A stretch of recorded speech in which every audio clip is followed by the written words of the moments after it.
विधानसभा अध्यक्षांच्या भेटीला उद्धव ठाकरे पोहोचलेले आहेत।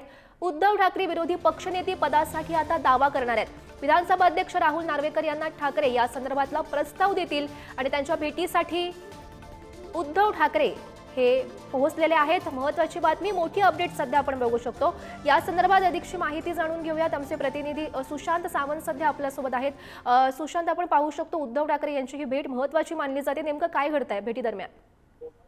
आपण जर बघितलं असेल तर विरोधी पक्षनेते संदर्भातली ठाकरे गटाची बैठक होती आणि त्यानंतर उद्धव ठाकरे जे आहेत ते राहुल नार्वेकर यांच्या 2 मिनिटात भेटीला पोहोचत आहेत। आपण पाहिलं असेल तर विरोधी पक्षनेते पदासाठी भास्कर जाधव यांचं नाव जे आहे ते काही दिवसांपासून चर्चेत होते।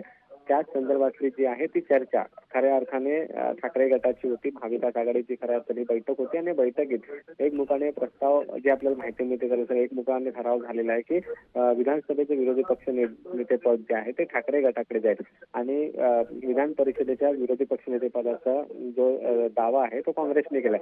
त्यामुळे आता उद्धव ठाकरे राहुल नार्वेकर यांना जे पत्र देणार त्या पत्रामध्ये भास्कर जाधव यांचं नाव असणार आहे की आदित्य ठाकरे यांचं हे पाहणं महत्त्वाचं ठरणार आहे। मात्र जी आपल्याला माहिती मिळते त्यानुसार भास्कर जाधव यांच्या नावाची जास्त शक्यता आहे, कारण भास्कर जाधव एक आक्रमक चेहरे आहेत आणि सत्ताधाऱ्यांना जर कोंडीत पकडायचं असेल तर भास्कर जाधव यांच्यासारखा अभ्यासू नेता विरोधी पक्षनेतेपदी असायला हवं असं ठाकरे गटातील आणि महाविकास आघाडीतील काही नेत्यांचं म्हणणं आहे।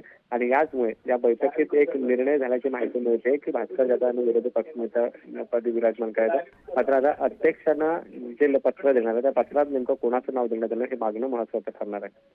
हो, नक्कीच सुशांत, या भेटीकडे असंच लक्ष ठेवून राहा। तुर्तास धन्यवाद दिलेल्या सविस्तर माहितीसाठी। तर विधानसभा अध्यक्षांच्या भेटीला उद्धव ठाकरे हे पोहोचले आहेत। उद्धव ठाकरे विरोधी पक्षनेते पदासाठी आता त्यांच्याकडे दावा करतील। विधानसभा अध्यक्ष राहुल नार्वेकर यांना ठाकरे या प्रस्ताव सुद्धा देणार आहेत। भास्कर जाधव यांना विरोधी पक्षनेते करावं असं या पत्रात नमूद करण्यात आलंय।